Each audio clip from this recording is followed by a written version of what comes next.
ആ കുഞ്ഞിനെ കൊന്നത് അമ്മാവൻ.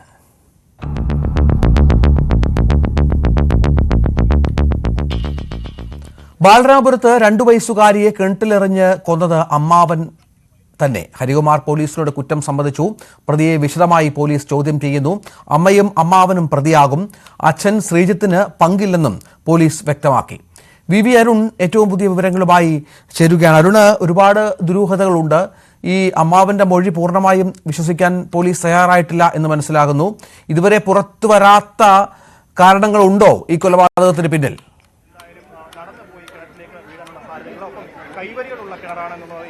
ഏറെക്കുറെ പോലീസ് പ്രതികളിലേക്ക് എത്തിക്കഴിഞ്ഞു. അധികം വൈകാതെ അറസ്റ്റ് രേഖപ്പെടുത്തും. 2 പേരാകും പ്രതികൾ. കുഞ്ഞിന്റെ അമ്മാവൻ ഹരികുമാറും അതുപോലെ തന്നെ അമ്മ ശ്രീതുവും കേസിൽ പ്രതികളാകും. ഹരികുമാറാണ് കുഞ്ഞിനെ കിണറ്റിൽ എറിഞ്ഞു കൊന്നതെന്ന പോലീസിന് ഹരികുമാർ നേരത്തെ മൊഴി നൽകി. ആദ്യഘട്ടത്തിൽ പോലീസിന് വിശ്വസിച്ചില്ല. കാരണം അടിക്കടി മൊഴി മാറ്റി പറയുകയായിരുന്നു ശ്രീതുവും ഹരികുമാറും ചെയ്തത്. കുഞ്ഞിന്റെ അച്ഛൻ ശ്രീജിത്ത് കേസിൽ നിരപരാധിയാണ്, ഈ പ്രശ്നത്തിൽ നിരപരാധിയാണെന്ന് പോലീസിന് മനസ്സിലായിരിക്കുന്നു. കുട്ടിയുടെ അമ്മൂമ്മ ശ്രീകലയെയും കേസിൽ നിന്ന് ഒഴിവാക്കിയേക്കും. അവർക്കും നേരിട്ട് പങ്കില്ലെന്ന നിഗമനത്തിലാണ് പോലീസ് ഉള്ളത്.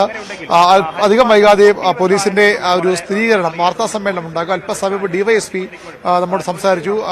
ഇതുവരെയും കൃത്യമായ വിവരങ്ങൾ പറയാറായിട്ടില്ല. അധികം വൈകാതെ വിവരങ്ങൾ അറിയിക്കാമെന്ന മറുപടിയാണ് അദ്ദേഹത്തിൽ നിന്ന് ലഭിച്ചത്. അതായത് ഇന്ന് രാവിലെ 5 മണിയോട് വെളുപ്പിൽ 5 മണിയോട് കൂടിയാണ് കുഞ്ഞിനെ കാണാനുള്ള പരാതിയുമായി ശ്രീത വരുന്നത്. വീട്ടിൽ മുറിയിൽ തീപിടിച്ചു. കുട്ടിയുടെ അച്ഛൻ ശ്രീജിത്തിന് അടുത്താണ് കുട്ടി കിടന്നുറങ്ങിയിരുന്നത്. ആദ്യം ഹരികുമാറിനൊപ്പം ഉറങ്ങി, പിന്നീട് താൻ കുട്ടിയെ മാറ്റി അച്ഛന് അടുത്ത് കിടത്തി എന്നാണ് പറയുന്നത്. പക്ഷെ അച്ഛൻ ശ്രീജിത്ത് ആദ്യം തന്നെ പറഞ്ഞു തനിക്കൊപ്പമല്ല കുട്ടി ഉറങ്ങിയത് അമ്മാവൻ ഹരികുമാറിനൊപ്പമാണ് എന്ന് അച്ഛൻ നേരത്തെ തന്നെ പറഞ്ഞതാണ്. ആദ്യം പോലീസ് ഏത് മൊഴി വിശ്വസിക്കുമെന്ന കാര്യത്തിൽ സംശയമുണ്ടായിരുന്നു. പക്ഷെ പിന്നീട് വിശദമായി ചോദ്യം ചെയ്യുമ്പോൾ, ഓരോ ഘട്ടങ്ങളിലേക്കും ചോദ്യം ചെയ്യൽ പോകുമ്പോൾ ഈ ഹരികുമാറും അമ്മയും പറയുന്നത് കളവാണ്, മനഃപൂർവ്വം തെറ്റിദ്ധരിപ്പിക്കാനാണെന്ന ഒരു വിലയിരുത്തലിലേക്ക് പോലീസ് എത്തിച്ചേരുകയായിരുന്നു. അങ്ങനെയാണ് വീണ്ടും വിശദമായി ചോദ്യം ചെയ്യുമ്പോൾ ഹരികുമാർ ഈ കുറ്റം സമ്മതിച്ചത്. ഇനി എന്തിനാണ് ഈ കൊലപാതകം, ആ കാര്യമാണ് ഇനി വ്യക്തമാകേണ്ടത്. വൈകാതെ അതുമായി ബന്ധപ്പെട്ട വിവരങ്ങളും പുറത്തു വരും. പോലീസിന് അതുമായി ബന്ധപ്പെട്ട് വളരെ കൃത്യമായ വിവരം തന്നെ ലഭ്യമായിട്ടുണ്ടെന്നാണ് നമുക്ക് ലഭിക്കുന്ന സൂചന. പക്ഷേ പോലീസ് ഈ ഘട്ടത്തിൽ അത് സ്ഥിരീകരിക്കുന്നില്ല. ഞെട്ടിക്കുന്ന ചില വിവരങ്ങൾ ഇതുമായി ബന്ധപ്പെട്ട് പുറത്തു വരും എന്ന് തന്നെയാണ് പോലീസ് ഇപ്പോഴും സൂചിപ്പിക്കുന്നത്. ഞെട്ടിപ്പിക്കുന്ന വിവരം എന്ന് പറയുമ്പോൾ ഒരുപക്ഷെ കേരളം സമീപകാലത്തൊന്നും കേട്ടിട്ടില്ലാത്ത തരത്തിലുള്ള ഒരു കൊലപാതകം ആണ്. സ്വന്തം കുഞ്ഞിനെ അമ്മയുടെ സഹായത്തോടു കൂടിയോ അല്ലെങ്കിൽ അമ്മയുടെ അറിവോടുകൂടിയോ അമ്മാവൻ കൊലപ്പെടുത്തുന്നു. അതിന്റെ കാരണങ്ങളാണ് ഇനി നമ്മൾ ഞെട്ടാൻ പോകുന്ന വിവരമെന്ന് പോലീസ് ഇപ്പോൾ സൂചിപ്പിക്കുന്നത്. നേരത്തെ MLA എം വിൻസെന്റും സമാനമായ ഒരു പരാമർശം നടത്തിയിരുന്നു. ഞെട്ടിക്കുന്ന കഥകൾ പുറത്തു വരാനുണ്ട്. ആ കഥകളാണ് ഇനി പുറത്തു വരേണ്ടത്. ഏതായാലും ഒരു കാര്യം ഉറപ്പാണ്, കുഞ്ഞിനെ കൊലപ്പെടുത്തിയതിൽ അമ്മാവൻ ഹരികുമാറിന് പ്രധാന പങ്കുണ്ട്. അമ്മയ്ക്കും അറിഞ്ഞോ അറിയാതെയോ അല്ലെങ്കിൽ പിന്നീട് തെളിവ് മറച്ചുവെക്കാനോ ഉള്ള ശ്രമം അവരും നടത്തിയിട്ടുണ്ട്. അതുകൊണ്ട് കൂടിയാകാം ഒരുപക്ഷെ അവർ പ്രതിയാകുന്നത്. എന്താണ് ഈ അമ്മ ശ്രീതുവും പ്രതിയാകാൻ കാരണമെന്ന് പോലീസ് വ്യക്തമാക്കും. ഏതായാലും അച്ഛനും അമ്മുമ്മയ്ക്കും ഇതിൽ പങ്കില്ല എന്നൊരു നിഗമനത്തിലേക്കാണ് പോലീസ് ഇപ്പോൾ എത്തിച്ചേർന്നിട്ടുള്ളത്. പല തരത്തിൽ പോലീസിനെ കേസിൽ നിന്ന് വഴിതെറ്റിക്കാൻ ശ്രമം നടത്തി. കുട്ടിയെ കാണാതെ പോയപ്പോൾ തന്നെ ആരോടൊപ്പം കിടന്നുറങ്ങി എന്ന കാര്യത്തിൽ വ്യത്യസ്തമായ മൊഴികൾ ഈ അമ്മയും അമ്മാവനും നൽകി. അതിനുശേഷം കുട്ടിയുടെ അച്ഛനാണ് ഇത് ചെയ്തതെന്ന് വരുത്തിക്കാൻ ശ്രമം കൂടി നടന്നു എന്ന് വേണം മനസ്സിലാക്കാൻ. അതുകൊണ്ടാണ് ബോധപൂർവം അച്ഛനടുത്താണ് കുട്ടി കിടന്നുറങ്ങിയതെന്ന് രാവിലെ മുതൽ ശ്രീതു പറഞ്ഞത്. പക്ഷേ പോലീസ് പിന്നീട് വ്യക്തമായി പരിശോധിക്കുമ്പോൾ ചില വാട്സാപ്പ് ചാറ്റുകളടക്കം അതായത് 2 പ്രതികളുടെ വാട്സാപ്പ് ചാറ്റുകളടക്കം പോലീസ് പരിശോധിച്ചു. അതിൽ നിന്നൊക്കെ വളരെ നിർണായകമായ ചില വിവരങ്ങൾ പോലീസ് ലഭിച്ചു. എന്താകാം ഇതിലേക്കുള്ള മോട്ടീവ്, എങ്ങനെയാണ് ഇതിലേക്ക് ഈ അമ്മയെയും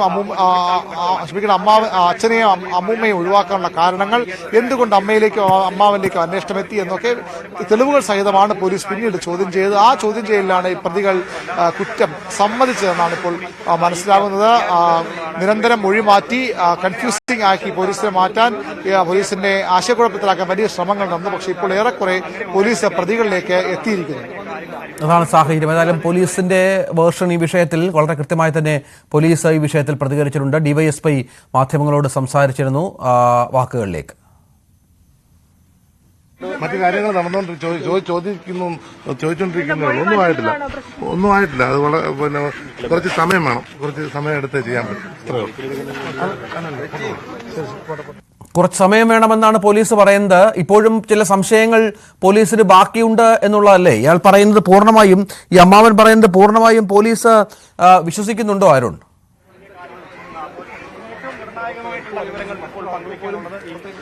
ഇപ്പോൾ പോലീസ് അത് ഏറെക്കുറെ വിശ്വസിക്കുന്നു. അതിന്റെ കഥകൾ എത്രത്തോളം ഉണ്ട് എന്നുള്ളതല്ല. പക്ഷേ കുട്ടിയെ കിണറ്റിലെറിഞ്ഞ് കൊന്നത് താനാണ്. കുട്ടി എങ്ങനെ മരിച്ചു എന്ന കാര്യത്തിൽ വ്യക്തത വരേണ്ടിയിരുന്നു. കൊലപ്പെടുത്തിയ ശേഷം കുട്ടിയെ കിണറ്റിൽ ഉപേക്ഷിച്ചതാണോ അല്ലെങ്കിൽ കൊന്നു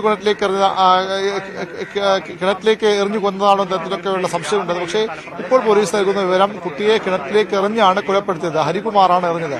അതിലെ അമ്മയുടെ പങ്ക് എന്ന കാര്യത്തിലാണ് നമുക്ക് ഇനി വ്യക്തത വരേണ്ടത്. അവർ ഇത് അറിഞ്ഞുകൊണ്ടാണോ ഈ വീട്ടിൽ തീയിട്ടതും 3 കുരുക്കുകൾ ചായ്പിൽ തയ്യാറാക്കിയതുമൊക്കെ ഈ അന്വേഷണം വഴിതെറ്റിക്കുന്നതിന്റെ ഭാഗമായുള്ള ബോധപൂർവ്വ ശ്രമമെന്ന് തന്നെയാണ് വിലയിരുത്തപ്പെടുന്നത്. അത് എന്തുകൊണ്ട് ഇത്തരമൊരു കുട്ടിയെ ഒഴിവാക്കാനുള്ള തീരുമാനത്തിലേക്ക് ഈ അമ്മാവനും അമ്മയും എത്തി? എന്താണ് കുട്ടി ചെയ്ത തെറ്റ്? അല്ലെങ്കിൽ കുട്ടിയെ ഒഴിവാക്കുന്നതുകൊണ്ട് എന്ത് നേട്ടമാണ് ഇവർക്ക് ഉണ്ടാകാൻ പോകുന്നത്? സാമ്പത്തിക പ്രശ്നങ്ങളും സാമ്പത്തിക ബാധ്യതയും കുടുംബ ബന്ധത്തിൽ അസ്വാരസ്യങ്ങളും ഒക്കെ പറഞ്ഞു കേൾക്കുമ്പോഴും അതൊന്നും ഈ കുട്ടിയെ ഇങ്ങനെ കൊലപ്പെടുത്താൻ മതിയായ കാരണങ്ങളല്ല. ആ കാരണമാണ് ഇപ്പോഴും ഇതൊരു സസ്പെൻസ് പറയാൻ കഴിയില്ല. പക്ഷേ ഒരു ദുരൂഹമായി നിൽക്കുന്ന ദുരൂഹത നീക്കുകയാണ് പോലീസിന്റെ പ്രധാന ചുമതല. അത് ഡിവൈഎസ്പിയുടെ വാർത്താ സമ്മേളനത്തിൽ ആ ദുരൂഹത നീങ്ങുമെന്ന് തന്നെ പ്രതീക്ഷിക്കാം. പ്രതികളെ അധികം വൈകാതെ അറസ്റ്റ് രേഖപ്പെടുത്തി കോടതിയിൽ ഹാജരാക്കാൻ നടപടികളിലേക്ക് പോലീസ് കടക്കും. ഇനിയും ചില വിവരങ്ങൾ കൂടി, ചില മിസ്സിംഗ് ലിങ്കുകൾ കൂടി കണക്ട് ചെയ്യാനുണ്ട്. അതിനുവേണ്ടിയാണ് പോലീസ് കാത്തിരിക്കുന്നത് എന്നാണ് നമുക്കിപ്പോൾ അന്വേഷണ ഉദ്യോഗസ്ഥരിൽ നിന്ന് മനസ്സിലാവുന്നത്. അതാണ് സാഹചര്യം. ഏതായാലും ബി അരുണാണ് വിവരങ്ങൾ പങ്കുവച്ചത്. 2 വയസ്സുകാരിയുടെ അസ്വാഭാവിക മരണത്തിന് ഞെട്ടലിലാണ് കോട്ടുകാൽക്കോണം ഗ്രാമം. ഇന്നലെ രാത്രി കുടുംബത്തിലുണ്ടായ അസാധാരണ സംഭവങ്ങളാണ് ദുരന്തത്തിന് ഇടവച്ചതെന്ന് നാട്ടുകാർ വിശ്വസിക്കുന്നു. ഉറങ്ങിക്കിടന്ന കുട്ടിയെ കാണാനില്ലെന്ന വാർത്ത കേട്ടാണ് കോട്ടുകാൽക്കോണം ഗ്രാമം ഉണർന്നത്. തിരച്ചിലിനെത്തിയ നാട്ടുകാർ കണ്ടത് വീട്ടിലെ സംശയമുയർത്തുന്ന സാഹചര്യങ്ങൾ. അതെ, വെളുപ്പംകാലമാണ് കുട്ടിയെ കാണാനില്ല എന്ന് പറഞ്ഞ് രംഗത്തെത്തുന്നത്. അമ്മ ആണ്, ശ്രീതു ആണ് കാണാനില്ല എന്ന് പറഞ്ഞു വരുന്നത്.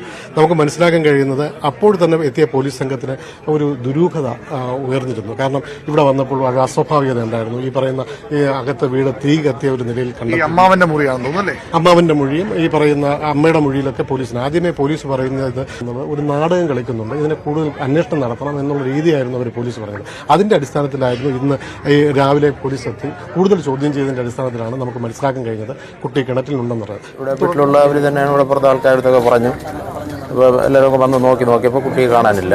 നാട്ടുകാർക്കും എല്ലാവർക്കും സംശയം ഉണ്ടായി. ഇവിടെ നിന്ന് വേറെ ആരും കുട്ടിയെ കൊണ്ടുപോകാനുള്ള യാതൊരു സാഹചര്യവുമില്ല. കാരണം പുറത്ത് CC ക്യാമറയും കാര്യങ്ങളും എല്ലാം ഉള്ളതാണ്. അപ്പോൾ അതിലൊക്കെ നോക്കിയിട്ട് യാതൊന്നുമില്ല. പിന്നെ പോലീസിനെ അറിയിച്ചു. പോലീസ് വന്ന് അവരൊക്കെ നോക്കിയപ്പോൾ കുട്ടി കിണറിനകത്തുണ്ടാവാനുള്ള സാധ്യത തോന്നി. കുട്ടിയുടെ അച്ഛനമ്മമാർക്കൊപ്പമാണ് അമ്മാവനും താമസിച്ചിരുന്നത്. സാമ്പത്തിക പ്രശ്നങ്ങൾ ഉണ്ടായിരുന്നുവെന്ന് നാട്ടുകാരും സംശയിക്കുന്നു. കുടുംബാംഗങ്ങൾക്ക് തന്നെയാണ് കുട്ടിയുടെ മരണത്തിൽ പങ്കെന്ന് നാട്ടുകാർ. മറ്റവൾ ദേവസ്വം ബോർഡിൽ ജോലിയുണ്ടെന്ന് പറഞ്ഞ് അങ്ങനെ പോകുമായിരുന്നു ശ്രീതു. പിന്നെ കുറച്ച് കടമുണ്ടെന്നൊക്കെ ഈ അവൾ അച്ഛൻ മരിച്ചപ്പോഴാണ് ഇത് പുറത്തു വരാൻ കാരണം. മോളായിരിക്കണം, അതാണ് നമ്മളെ നിഗമനം. ഇവിടെ കടം വാങ്ങിയ ആളുകൾ വന്ന് കടം കൊടുത്ത ആൾക്കാരങ്ങനെ വന്നപ്പോൾ അങ്ങനെയാണ് അറിയാന്നുള്ള. ആളാരാണെന്ന് നമുക്ക് അറിഞ്ഞുകൂടാ. ജോലി വാങ്ങി കൊടുക്കാൻ അങ്ങനത്തെ പ്രശ്നമൊക്കെ കേട്ടിട്ടുണ്ടായില്ല. ജോലി ആര് വാങ്ങിച്ചു കൊടുത്തൊന്നും അറിഞ്ഞുകൂടാ. നമുക്ക് എങ്ങനെ കിട്ടിയെന്നും അറിഞ്ഞുകൂടാ. അവര് PSC മുഖേന കിട്ടിയെന്നാണ് പറഞ്ഞത്. ന്യൂസ് 18 തിരുവനന്തപുരം.